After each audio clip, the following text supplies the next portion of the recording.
Right, good morning to everyone. Thank you for joining us today for another one of our webinars hosted by Louise Thomson from Global People 2. Just a few housekeeping before I hand over to Louise. Just a reminder that this session is being recorded and it's going to be posted on the Chamber's YouTube channel in the next few weeks, so keep an eye out for that one. In regards to your personal information, that will be provided onto Louise to use for her after marketing, but not provided to anywhere else. The Zoom video does mean that your face and your video is recorded. So if you prefer not to do that, that's perfectly fine. We just ask that you turn your video off. All right, I'm just going to unmute Louise and hand you over. Thanks, everyone. Thanks, Tamara, and hello to those that are with us today. Small group, but that's okay. So I'm your entertainment while you have your coffee this morning. It's morning tea time in, I suppose, the eastern side of Australia.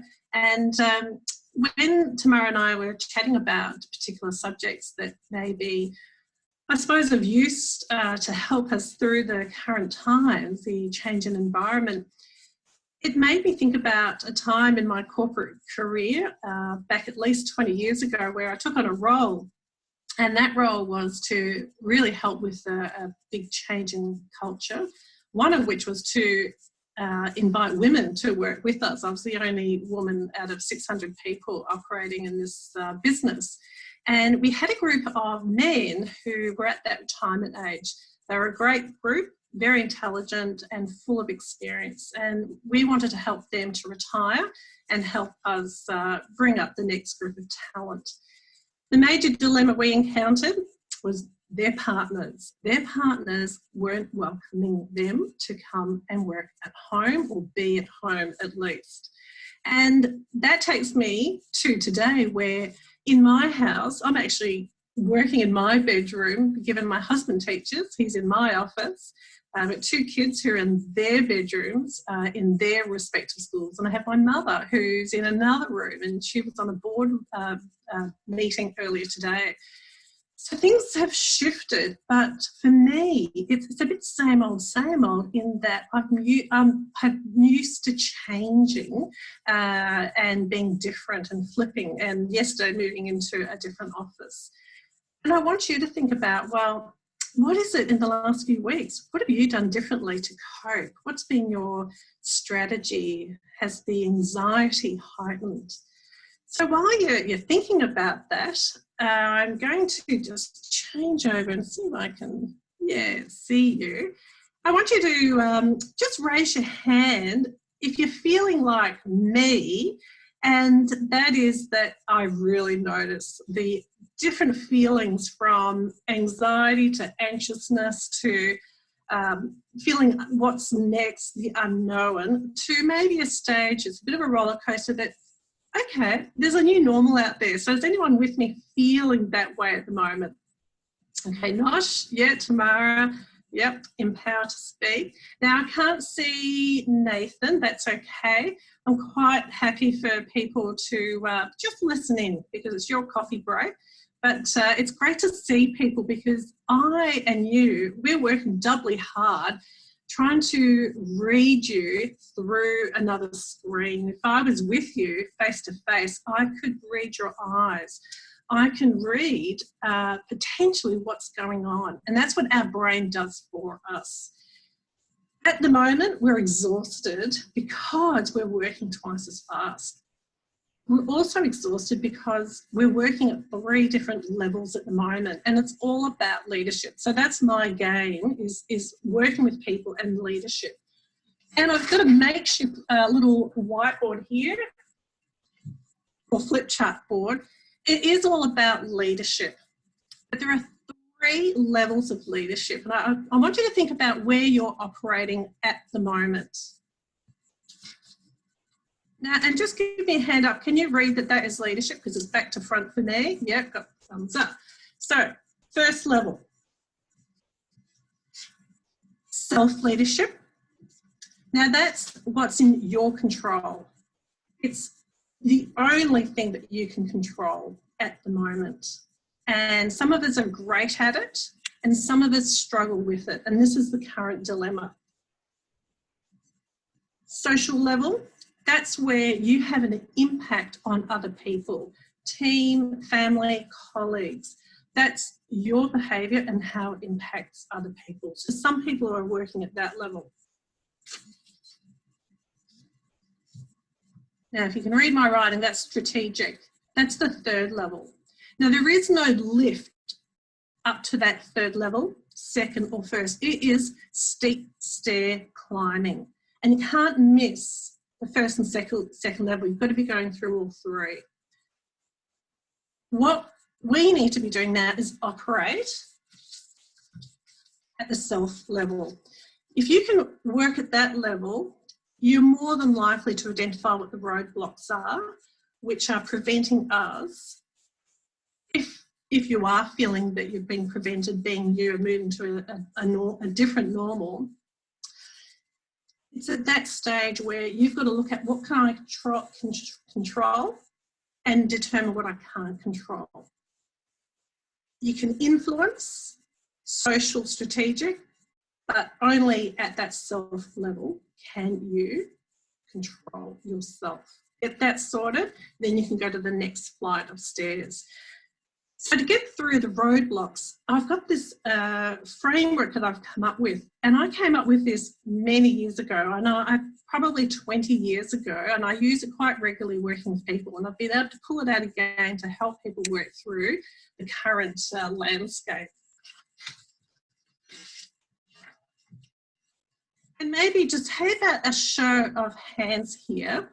Tell me, are you operating? And if you're not on video, you can send this through to the chat. Tamara can have a look at that. Hands up, who is operating at a self-leadership level? You're really focusing on your own at the moment, working out what I can control. Who's at a, okay, yeah, so that's something to think about. Oh, I've got maybe a half a hand. What about a social leadership level where you've got yourself sorted and you're thinking about everyone else around you and the impact of your behaviour? Yeah, there too. Okay. Oh, great. Nathan's given the thumbs up. He's at social. Then there's the third level of strategic leadership. Two hands. Is anyone working at that level? They've sprinted up the stairs. They've got social, great, and strategic. That's super. So you're in that position, if you're at the three levels, really being able to help other people. For many, it's about focusing on self and sorting that out. So let's go through that quickly. And while you sip on your coffee or your tea or water. So I've got 4 components. So I would say there are 4 elements in self-leadership that will help us get through and navigate at the moment through these changing environments that we're faced with. So rituals. We wake up and unconsciously do what we do. They are rituals. They're literally linked back to our values, our beliefs, our principles. We do unconsciously go about. We need to peel that back a bit and be far more conscious about what rituals are helping us now and which ones are not helping us in the current environment. So if anyone follows me on LinkedIn, I've been talking regularly about you've got to make it work. And we've moved from the takeaway coffee to now we've got to make our own coffee. And we've had to experiment if we wanted the chai latte and make it really extra hot down to just plain old instant coffee, or if you've got a plunge or espresso machine. Those rituals are different. And they can be just tweaked slightly, or you could change that 10:30 time to doing something different. So there's an author, Charles Duhigg, who popped out a great book. It was probably one of the key books in positive psychology to help us think about how do we change our habits, which are generally linked to why our rituals are repetitive and unconscious.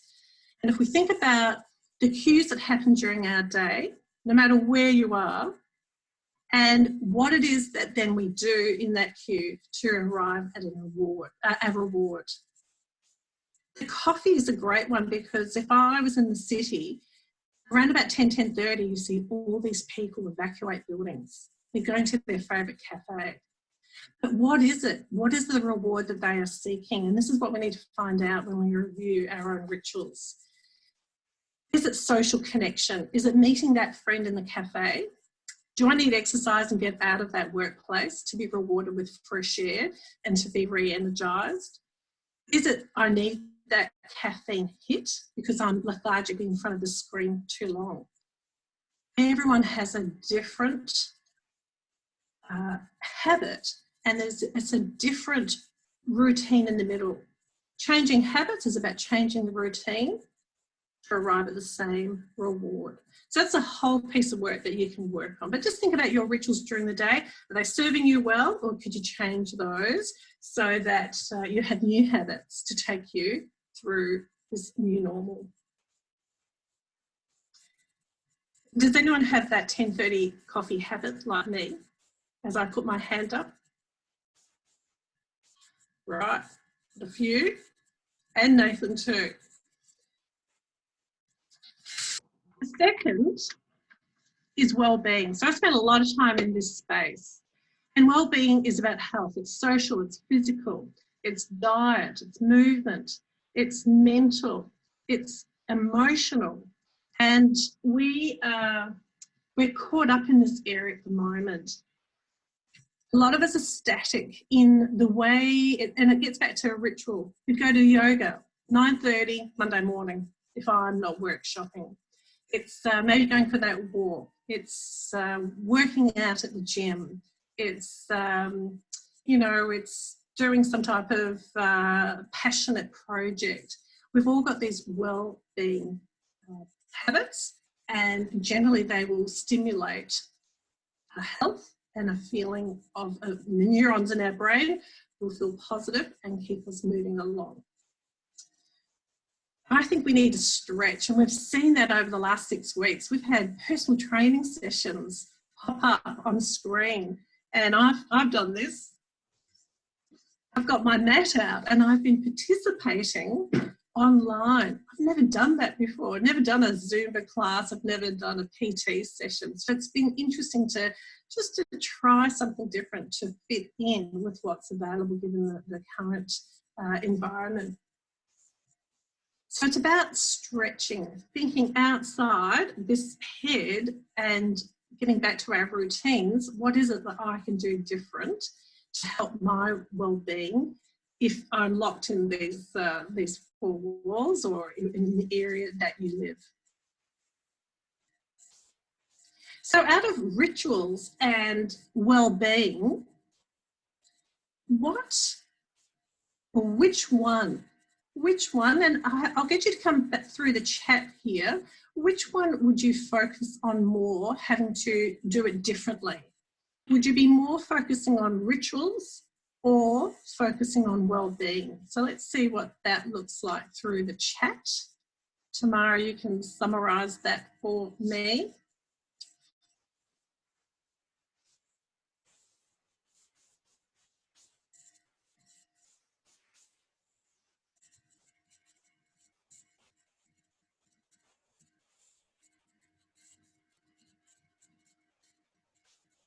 Well-being for everyone, Louise. Yeah, it is such it's a broad area, and it's not until we stop and really think about and measure our well-being that we realise there's a great opportunity out there to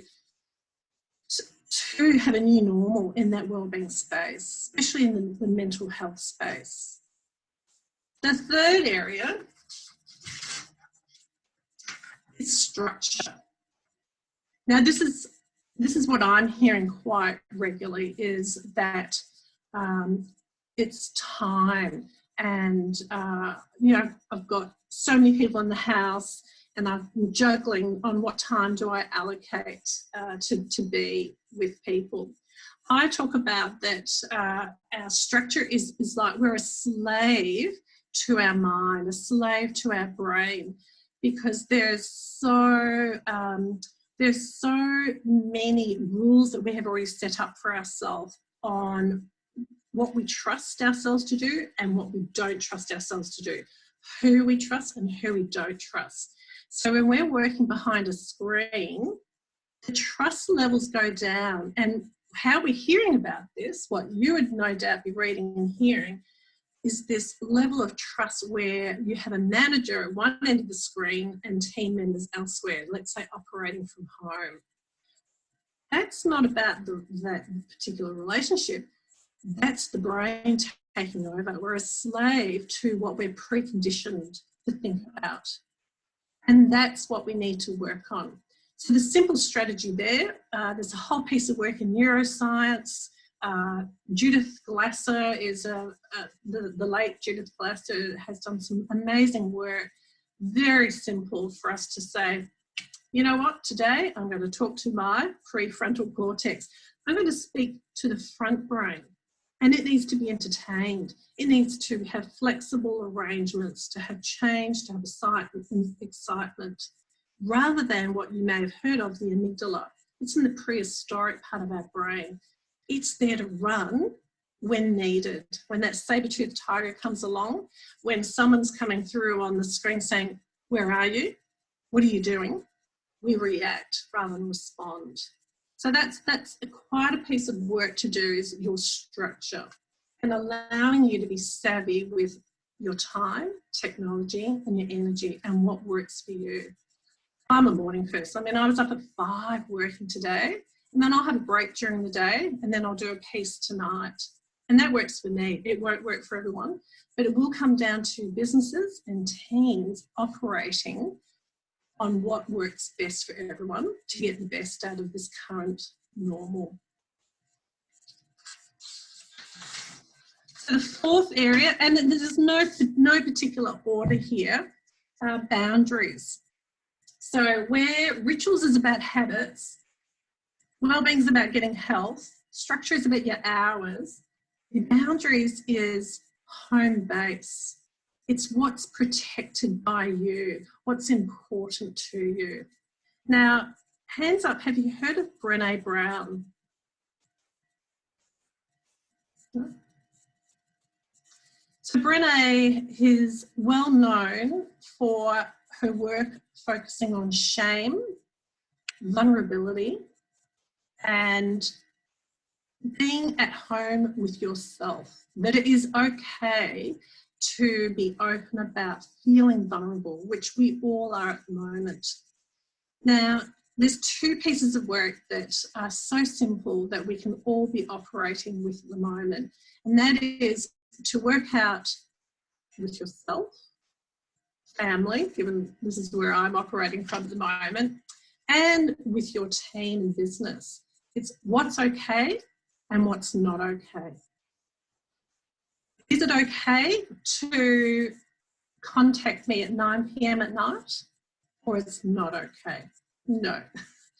For some it might be, but unless we have some boundaries that people know about, then we can give ourselves permission to make a call on that, to talk about it, to normalise it. We don't do that enough, and it's not because of COVID that that's important. We've been working on that for quite a few years now, and it's a tough one. But again, it links back to structure and hours and the brain and trust. And if we don't have trust, it's really difficult to set boundaries, especially in the workplace. It gets back to well-being. If I don't feel psychologically safe in my environment and what I do, it's not going to happen down here either.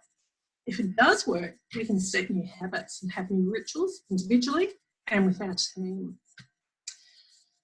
So that's my effectiveness framework, which I think you could easily take a quick photo of that, or if you've written it down, and measure yourself against those 4 areas. So I asked you about between the rituals and wellbeing, have it all 4 now. Which of those 4, so now including structure and boundaries, which of those 4 do you need to give your attention to? So let's try through chat again. Tamara, you can do your bit. I'm going to have my healthy water for my well-being.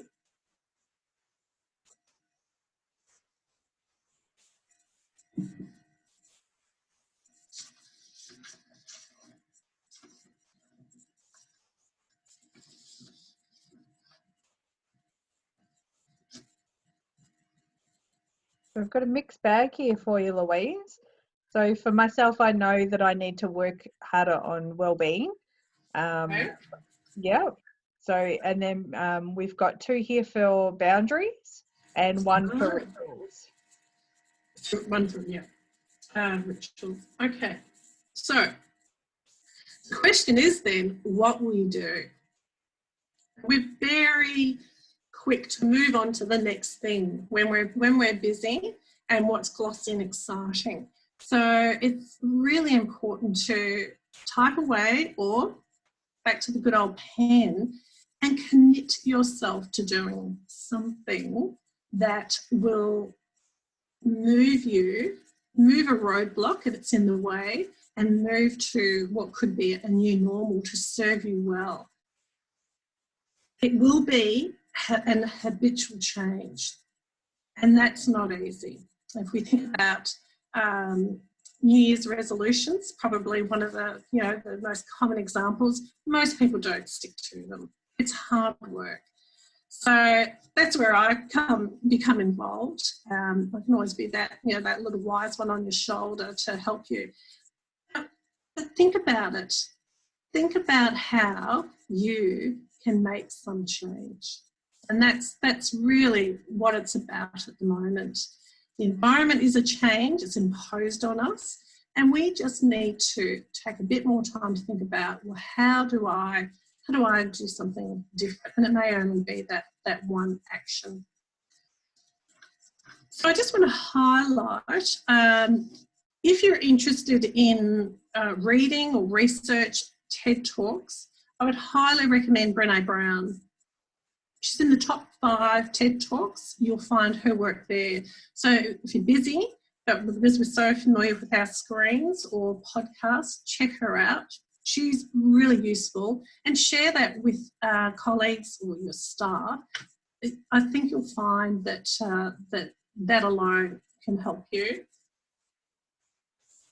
And definitely for structure with Judith Glasser. Conversational intelligence, great piece of work. You'll find information on YouTube to share. So how about, will we open up Tamara for some Q&A while we have our cold coffee, cold tea?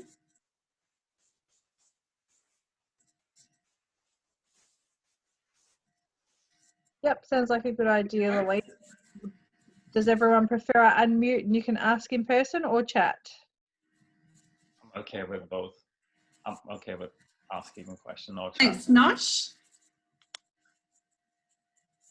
Happy with either.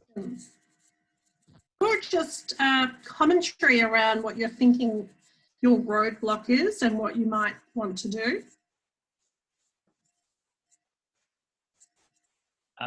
Can I ask a question if that's okay? Thank you. Yes, Nosh. So with rituals, I put that in chat. For me, it's exactly like you. I've been following you on LinkedIn, actually, Louise, and some of your posts are really good. So highly encourage, if you are not following Louise, you should, because they're very easy. Thank you, Nosh. This is not a paid advertiser or anything, No. but it's just very easy to digest. And I was curious to see her in action, and that's why I'm here. For me, I think my question is rituals. The very word scares me, because I feel like exactly like the New Year's resolution, I was thinking about it and you just vocalized it. And like well-being, yes, I can focus on, but rituals, I'm actually scared of that word. It's like, for me, it's like, no, if I put that, I'm just hard on myself. But I think, can you tell us a bit more how we can establish our rituals? Yeah, look, even if you were to take a day of diarising what you do, as soon as you wake up to the end of the day, what is it that you do unconsciously where you see some type of outcome that potentially don't serve you well? That's where I focus on, especially in this different environment. You would still be having nudges to want to follow through on those rituals. It's the time that you eat. It's how you respond to emails, which, you know, then looks at your structure and how you use your hours. You know, some people have really moved away from email in the last few weeks. Rather than 7:30 in the morning, they're holding back and just having a bit more quiet time, because I would normally drive at that time. That's free time, so you can use that. Or just change the word to habits.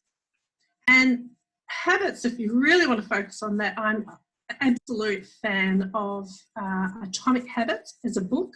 It's literally #1 book for the last 12 months by James Clear. He will help you change some habits.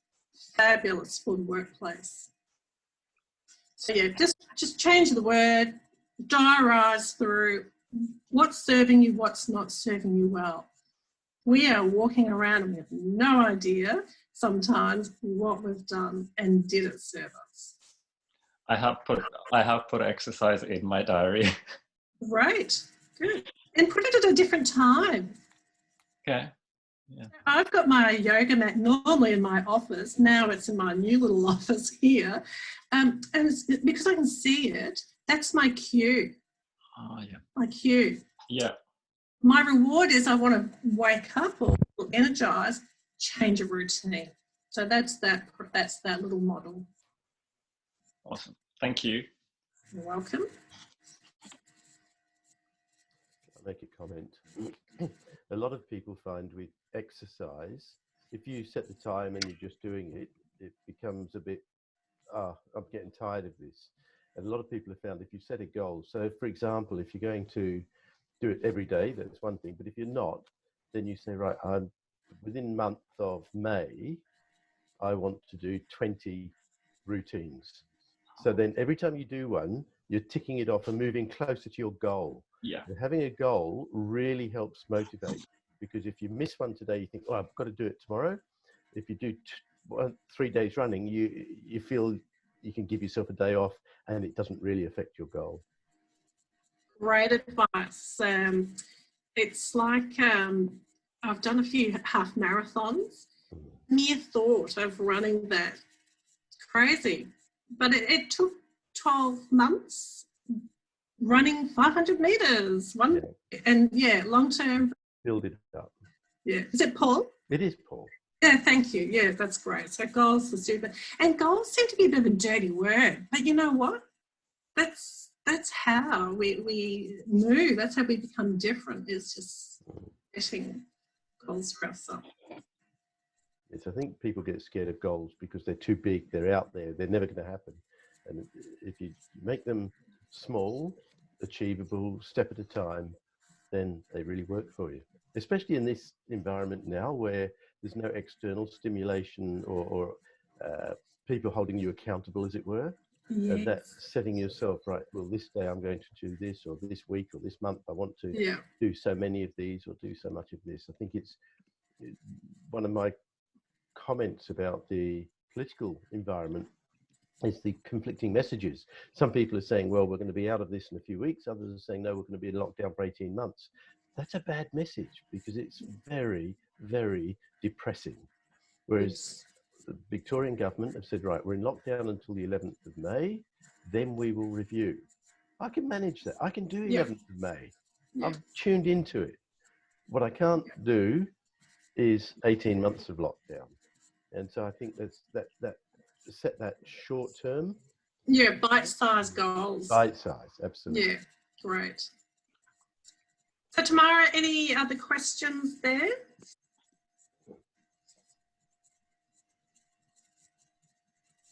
Nothing that's come through on chat.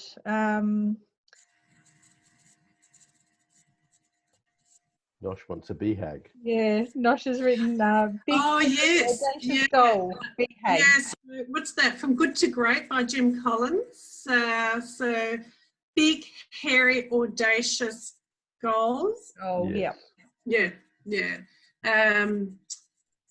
Yeah, that's probably 20 years old, that book Jim Collins brought out, some great research, and those companies that were succeeding at the time, half of them aren't about any longer, that's what worked for them, was that big goal, that vision, which is that strategic leadership and influencing and guiding people towards it.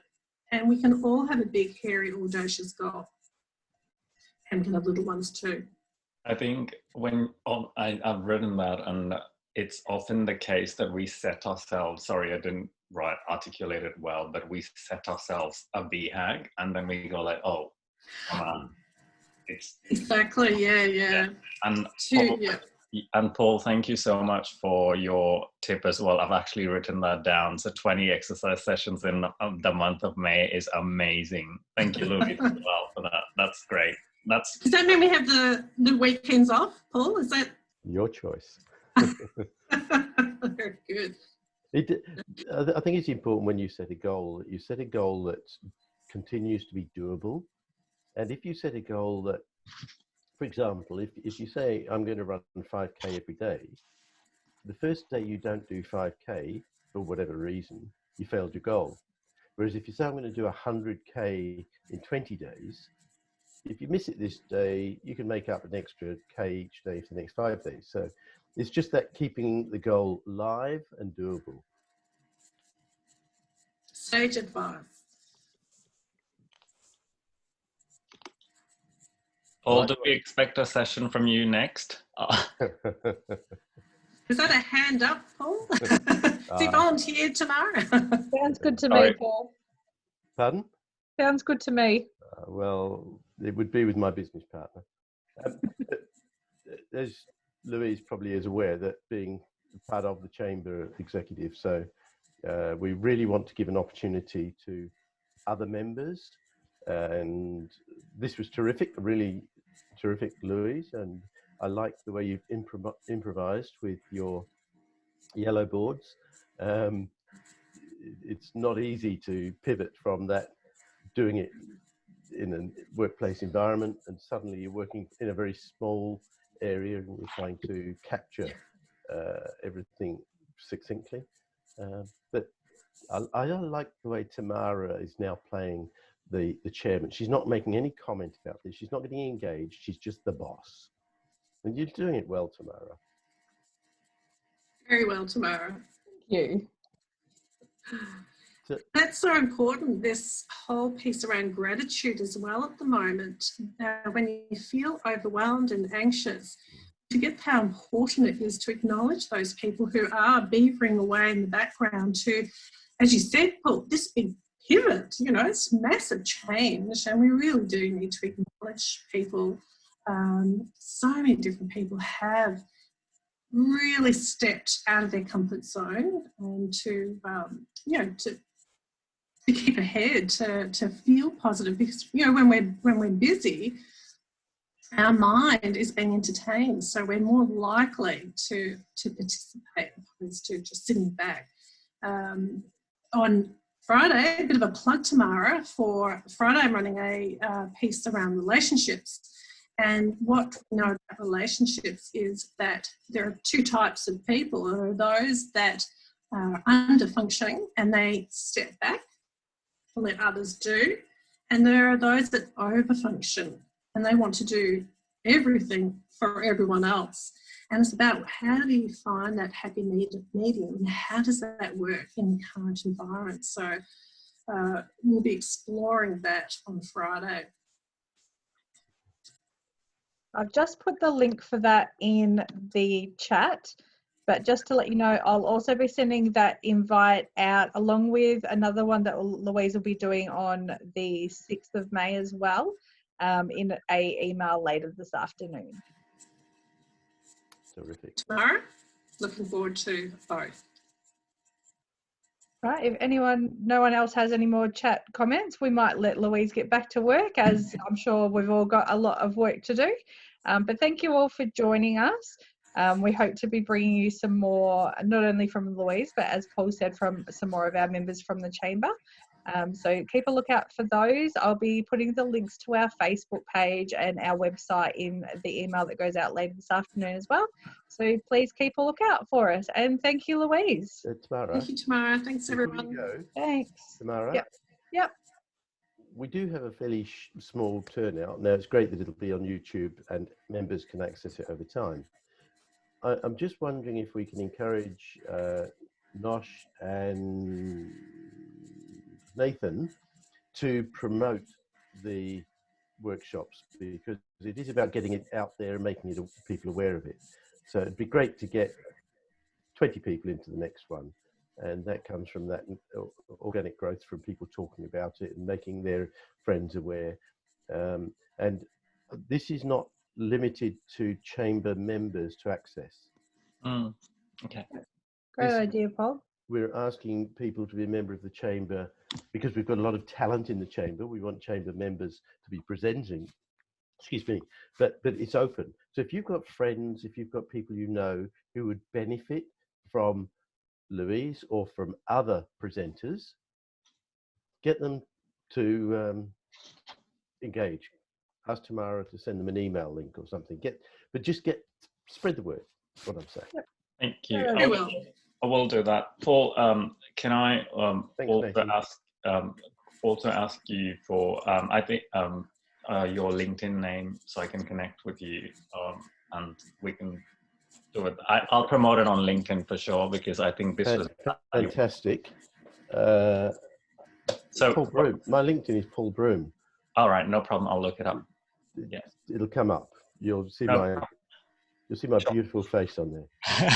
I can give you a quick tip. You know where you've got Empowered to Speak? You can just put there Paul Broom as well for the next Zoom session. I have no idea how that came up as Empowered to Speak. I'll connect with you on LinkedIn and I'll go through that offline with you. Thank you. Appreciate it. Great. Thanks, everyone. We'll hope to see you at a new meeting soon. So, Louise, thank you. It was terrific. Really hit the mark. Well done. Right. Thanks for being involved, everyone. Thanks, Tamara, for organising this. Yes, thanks, Not a problem.